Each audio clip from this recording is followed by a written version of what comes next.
Evren Oddchicken is a Turkish-American director, writer, and arts leader based in New York City and San Francisco. You're listening to The Jefferson Exchange. I'm Charlie Zimmerman. This story was shared in 2020 at the start of his time as Associate Artistic Director and Director of Artistic Programming at Oregon Shakespeare Festival, where he also served as Interim Artistic Director in 2023. He's been with his husband, King Jack Choi, for 12 years. What's so great about living in Ashland is we get people who come through, itinerant writers and actors, and some of them make a life here. As many of you know, OSF we have a new captain at the helm, Nataki Garrett, and she's bringing all kinds of beautiful people in here. This is one of them. Evren Oddchicken he's a recent transplant to Ashland. He's the new Associate Artistic Director at Oregon Shakespeare Festival. He comes to Ashland from the San Francisco Bay Area, where he's lived for 16 years and worked as a director, producer, and adapter for theater. His favorite job, though, is as the human for an adorable 11-year-old terrier mix called Weasel. Okay, big hand for Evren.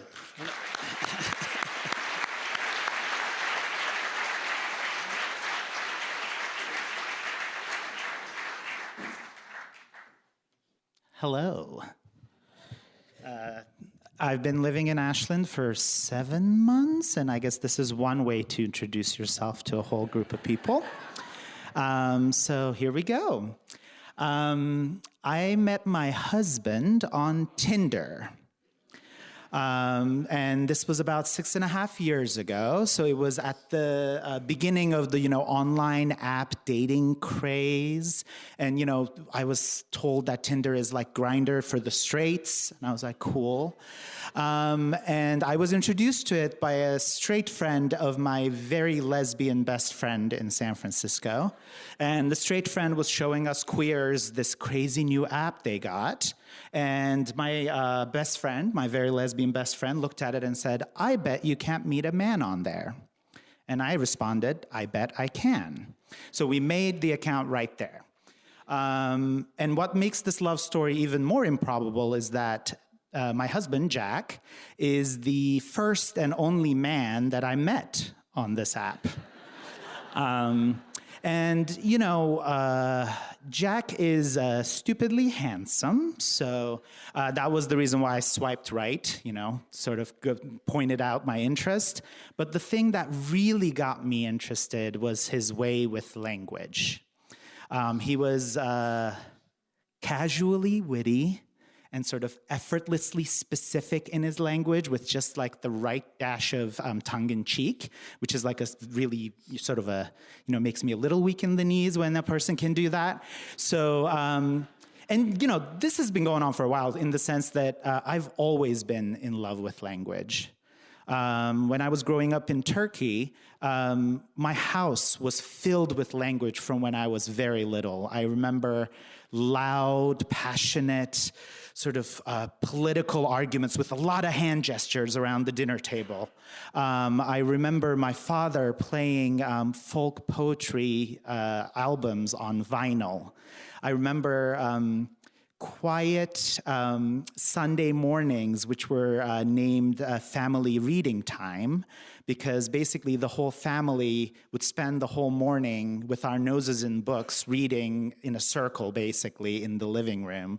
And the big wall of our living room was floor-to-ceiling, wall-to-wall bookcase that was just overflowing. Most of the books were of poetry because my dad was such a big fan. And it would just get filled and filled and filled because my favorite thing was that on Saturday, if you had finished your book the previous week, you were allowed to go to the bookstore and buy a new book. So growing up, Saturday was my favorite day because of this. But even in this family of talkers and ferocious readers, I was a little too much. I talk too much, I talk too loudly, I talk too frequently. Another story, a story that my mom likes to tell about me was that because I had to talk even when someone else wasn't around, that I made up an imaginary family. And when she was in the living room, she could hear me playing in my room, talking to my imaginary children, sort of doing a very accurate reenactment of the events of the day from earlier and repeating verbatim and sometimes improving upon and actually commenting on the things she had said to me. So basically, my mother's way of dealing with this precocious child who just would not shut up was to encourage my dramatic tendencies. And basically, from very, very little, theater has been the center of my life. My very first official performance was in first grade in Turkey. It was for a local produce day.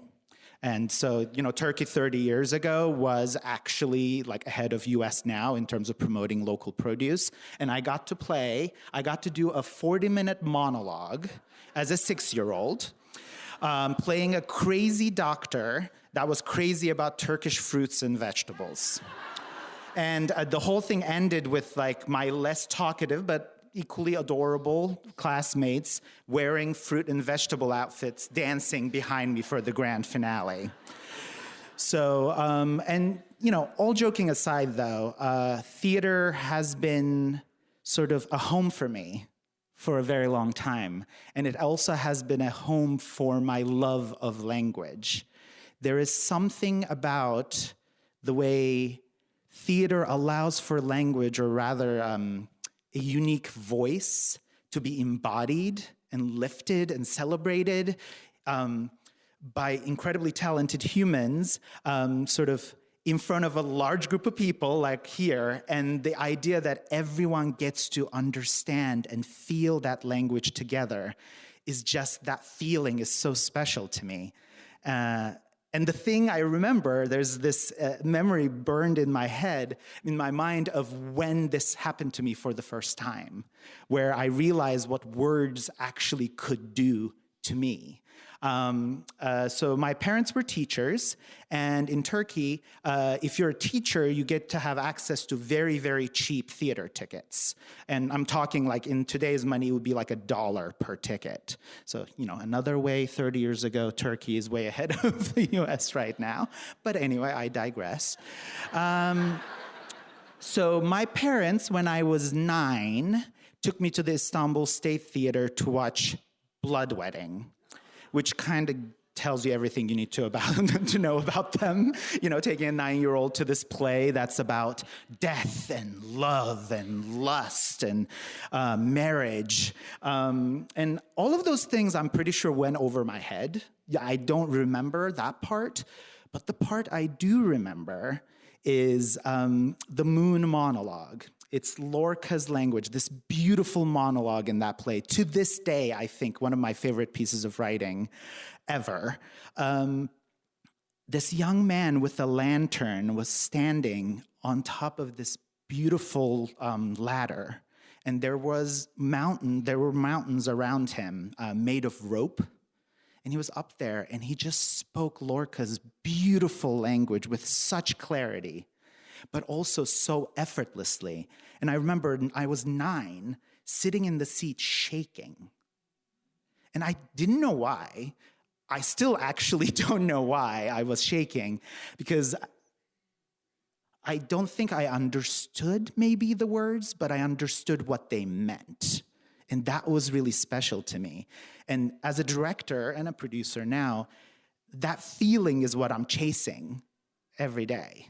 That feeling of what words can do to you emotionally, not here, but here. When they're spoken clearly and effortlessly with generosity by a human being, what that can do to you. And I did get to direct Blood Wedding about 2 decades later in English. And that was real gift, getting to dig into this play that had so moved me, 2 decades before. But what was so interesting was that I got to direct the play in English.